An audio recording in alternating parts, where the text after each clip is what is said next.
করেছে। সাথে সাথে আপনারা মিডিয়াতে দেখবেন বিভিন্ন মসজিদ মাদ্রাসায় জায়গা দখল করার জন্য সরকারি বাহিনীরা আমরা পরিষ্কার ভাষায় কোর্টকে জানাই দিতে চাই, হিন্দুস্তানের কোন মসজিদ মাদ্রাসা দখলের পায়তারা করলে তার পরিণাম শুভ হবে না। প্রয়োজন বলে তৈরি জনতাকে নিয়ে ভারত অভিমুখে রং মার্চের কর্মসূচি ঘোষণা করা হবে।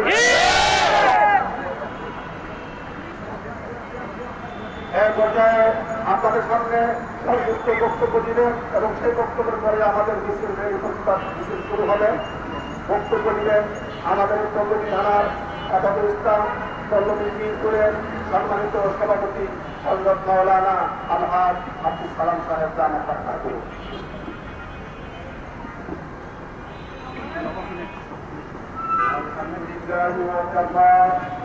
وسلام على عباده الذين اصطفى أما بعد فقد قال النبي صلى الله عليه وسلم الجهاد واجب إلى يوم القيامة أو كما قال النبي عليه الصلاة والسلام সংগ্রামী তৌহিদি জনতা, পরাক্রান্তগণ নিয়ে আজকে আমরা সকলে এখানে একত্রিত হয়েছি।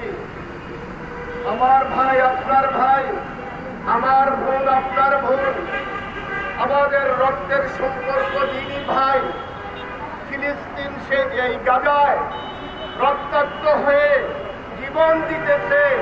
আমরা বাংলাদেশে আরাম আয়েশের মধ্যে আছি।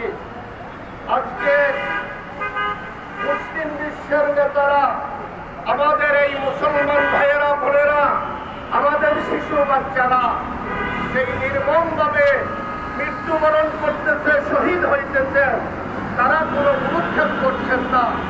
আমি আজকের এই সমাবেশ থেকে এই কথা ঘোষণা করতে চাই, আমাদের মুসলিম বিশ্বের নেতারা যে যেখানে আছেন, আপনারা জেহাদের ঘোষণা করেন, আমরা ইনশাআল্লাহ জেহাদে অংশগ্রহণ করব।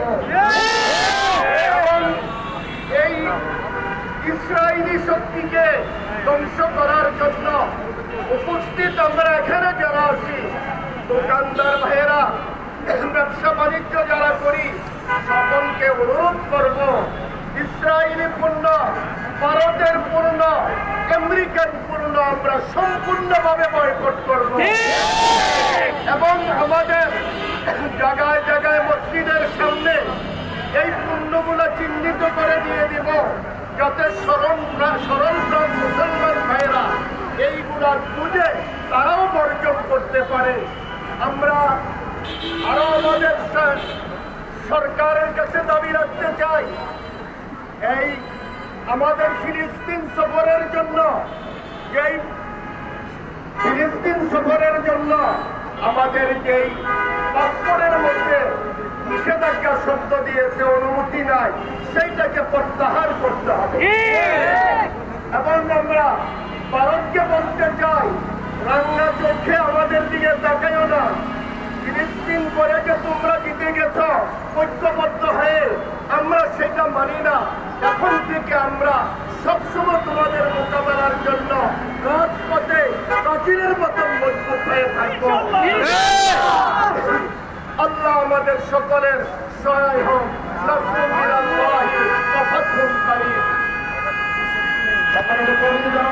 আমরা এখন মিছিল শুরু হতে যাচ্ছি, কেউ আমাদের সামনে যাবেন